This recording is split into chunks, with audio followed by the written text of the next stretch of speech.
Hello, my name is Dr. Akil Kafani. I'm the director of the Africana Institute here at Essex County College, as well as the director for the Center for Global Education and Experiences, and a professor of sociology and Africana studies. So I got a full plate here. And as just wanted to give a background. Like for me, I grew up in Los Angeles, and then moved out here to the East Coast for grad school. But when I was an undergrad, I took the name Akil Kokayi Kalfani. Really, I say that it was the name that the ancestors bestowed upon me as a blessing. And my first and last name are Swahili from East Africa, and my middle name is Shona from Southern Africa, from Zimbabwe. And the full name means intelligent, one who uses reason to summons the people who are destined to rule. And that for me is a mission. And that means that every time someone calls my name, it reminds me of where I'm headed. Thank you. I want to ask you, what does Kwanzaa mean to you? So Kwanzaa, it's a beautiful concept. It was first of all, the name itself means it's a Swahili word, and it's a harvest festival. It's first fruits. And so Kwanzaa, in that regard, we're not, most of us are not farmers or agriculturalists, and so therefore it doesn't have the exact same significance, but that we harvest our labor, right? The work that we do. So it doesn't matter if you're a lawyer or a student or anything else, but that we labor, that we harvest that which we've put our effort into. But it also means that we must labor, right? We must put our work in there to be able to get something back. Because if you don't, you can't receive that which you don't put into. Absolutely. Can you please state for us the 7 principles of Kwanzaa and the meanings of them? Sure. So the 7 principles, the first one is umoja. And umoja is unity. And so when you think about unity, it's about how we, let me take a step back, because all these principles are they're in Swahili, and that each of these principles represent one of the pillars under which we should, how we should carry out the festivities of Kwanzaa. So the first one is umoja, and that represents unity, and we celebrate that on the 26th of December. The next one is Kujichagulia, and Kujichagulia is self-determination.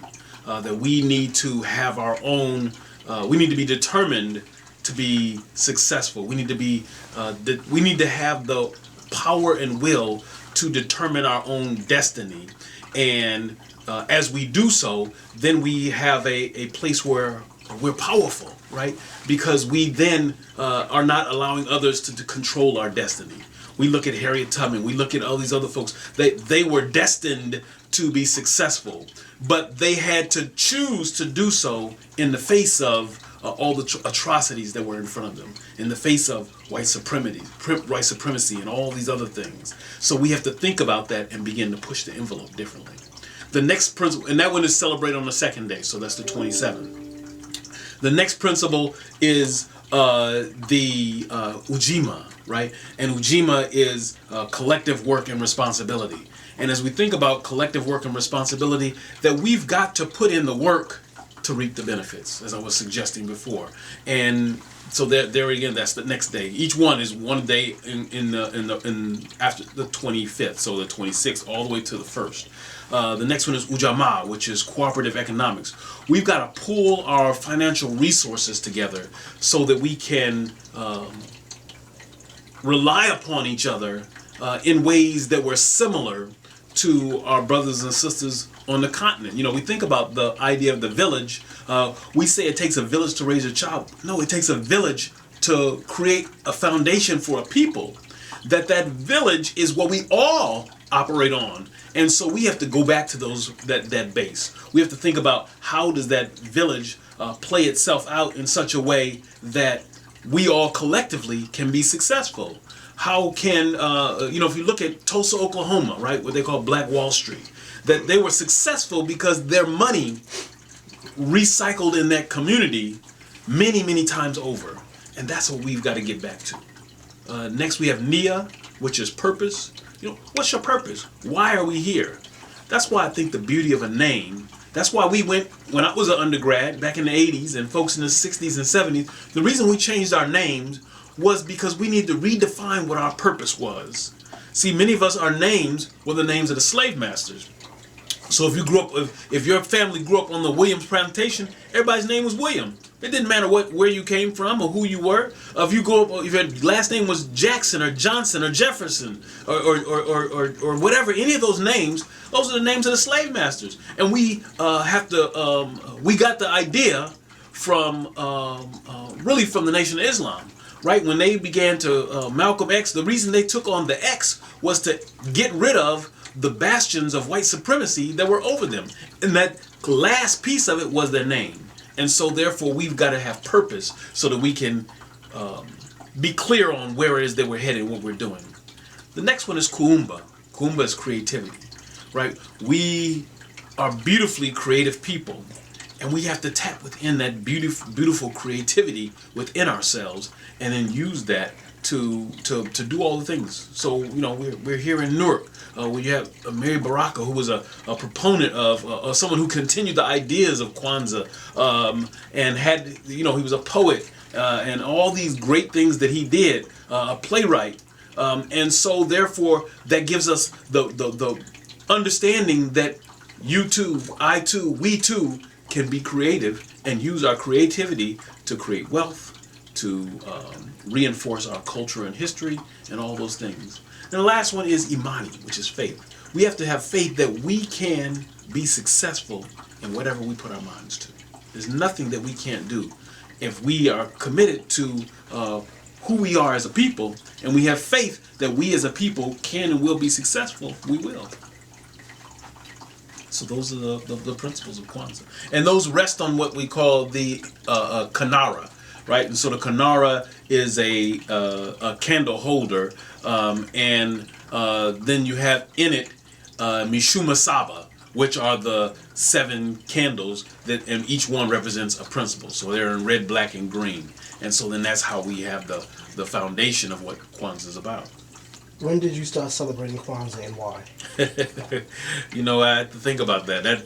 I've been celebrating Kwanzaa now since, I would have to say 80, maybe 86, 85, 1986, 85.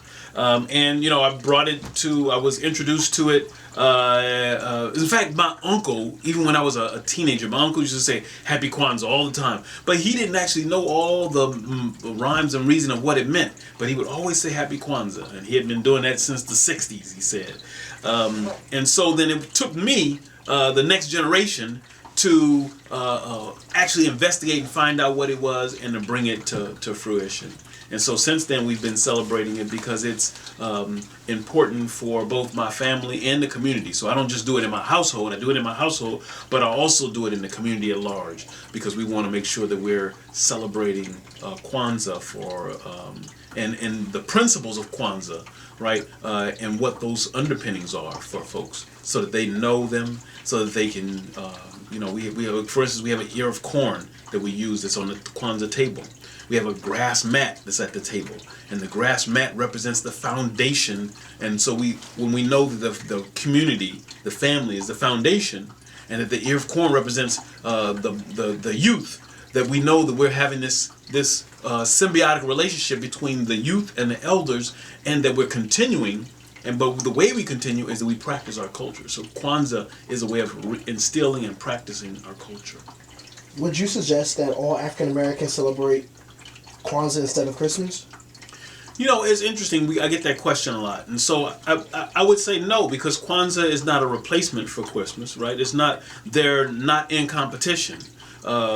Kwanzaa is a cultural holiday, whereas Christmas is cultural to a certain extent, but it's supposed to be religious, and really it's even more so today. It's a commercial holiday is what it is, because people are all stuck on buying gifts that they can't afford, and so, but that's not what this is about. Kwanzaa is about celebrating who we are as a people and why we want to bring those things to the table. And that's why you have those other things. So also on Kwanzaa, as we go through, I'll talk about some of the other things. You have on the table, you would have a bandera, the flag, right? The red, black, and green flag. And these colors are significant. And so, therefore, in comparison to Christmas, which is red, green, and white, the Kwanzaa colors are red, black, and green, right? The red represents the blood of the people. The black represents the people themselves, Africans, people of African descent, and green represents the wealth and the land. And so, therefore, the land from which we're taking, but also the land we've invested in here in America. And it's not just an African American holiday, it's really an African holiday for people of African descent throughout the world. You'll find people in Jamaica and South America and Central America celebrating Kwanzaa. You find people on the continent celebrating Kwanzaa. Even though it's developed here, but it's an extension of something that people saw that has valuable principles. Do you feel better when you celebrate Kwanzaa? I don't know if I feel better. Because I don't just celebrate Kwanzaa during December. I celebrate Kwanzaa all year long. I reflect upon the principles and the pillars of what Kwanzaa is about. We should see that as a foundation of who we are. Think about that. If we said that one of the principles of Kwanzaa is about self-determination is not just important to change our community, how we strengthen our community. So that has to be something we do 24/7. And that's how I see it. I married the concepts of Kwanzaa with the idea of Ma'at. Right? There's an ancient Egyptian or Kemetic principle called Ma'at. Ma'at stands for truth, justice, righteousness, harmony, balance, and reciprocity. And it's about the balances of the scale. You know, at the time of your demise, that your heart is weighed against a feather. And if your heart is heavier than a feather, then you haven't lived a righteous life. And what that tells us is that we need to be living a righteous life on a daily basis. So no, there's no competition between Kwanzaa and Christmas because they complement each other. I want to ask you, has the number of African Americans celebrating Kwanzaa increased since the start? Oh, most definitely. We showed a documentary on Kwanzaa last week, and the idea was that in the documentary talked about the first people who celebrated Kwanzaa. There was about 20-something people there, right? And talking about in 1966. So that today is thousands, maybe even millions of people around the world who are celebrating Kwanzaa.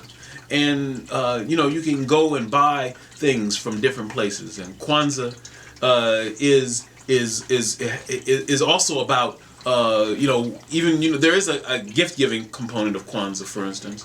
But the gift-giving in Kwanzaa is about giving African gifts, right? Gifts made by people of African descent. I don't care if it's a book or some beautiful artwork like this Sankofa bird, right? This handcrafted, that we want to be giving these things that are made by us, for us, to each other. And when we give gifts, though, the purpose of it is for those who have succeeded in making their contributions to the community throughout the year. I wanted to ask you, do you believe that African Americans and people of African descent are coming together? And are there some changes that need to be made with us? Yeah, I think there are definitely cases, or there's a trend of us moving together. I think that trend sparks from different roads, though. So some of it deals with education, political, cultural, but also religious. And when I say religious, part of it is that we come from different religious backgrounds and not just the typical ones that we think of, right? So that in the context of that, some folks practice traditional African spiritual systems. So that's Ifa or Yoruba spiritual system, or the Akan spiritual system, or the Kemetic spiritual system. All these are in addition, the Congolese spiritual system, all these are in addition to Christianity and Islam and Buddhism and all these other things that we also practice, but there's such a wealth of it. There's Santeria and Lukumi and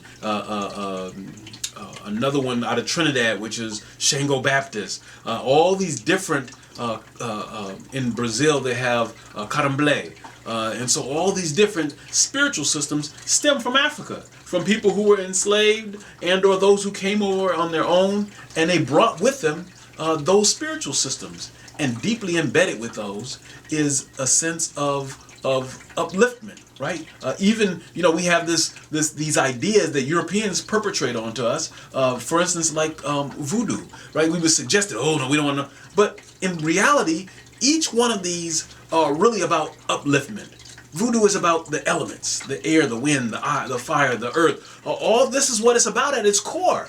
But we don't study it, and we listen to what other people say, and we don't know our own story, right? In the Yoruba or Ifa tradition, they have something called Iwapele. And Iwapele is about good character, right? What is it that you do that is good character? How are you presenting it? And that's the highest thing in the Ifa tradition, is about your character. So we are coming together in that regard. Now, there's other places where we have tension. And I think that one of the things that we do, I've been saying this recently, is that we need to celebrate our differences and build on our similarities. Whereas some people would try to get you to think that we should just say, oh, we're all colorblind, we're all the same. No, we're not. That's a facade. We're not all the same. We are all different. And the differences are beautiful, is what they are. We want to try to castigate our differences as something that's problematic, instead of saying, oh, you eat fufu, oh, you eat grits, oh, you eat this, and each one of them brings something to the table. And that's how we have to see it. That's the way we're going to bring ourselves together. Besides celebrating Kwanzaa this year in your personal household, where will you be practicing the beautiful tradition at? So we'll be practicing here in Newark at NJPAC with the STEP organization that'll be having theirs at the Newark Y. That's going to be on the 20, I believe the 20, whatever Saturday is, the 20th or 21st. Then in East Orange. East Orange did something beautiful last year, the city of East Orange, and they had a program every single day of Kwanzaa. I spoke last year, I think I spoke on Kuomba, creativity. This year I'm coming back to East Orange, and I'm speaking on the 26th at City Hall, and that's going to be on Umoja Unity. And then there's programs all across the state, the area, and in New York. So there's lots and lots of programs, and I encourage people to go out and participate in them and find them, and we can give a list of those programs, and I think it's going to be a powerful opportunity for us to continue to celebrate who we are as people of African descent. Dr. Akil Kofani, it has been an absolute pleasure. Thank you for the interview. Yeah, the pleasure is mine. Thank you very much.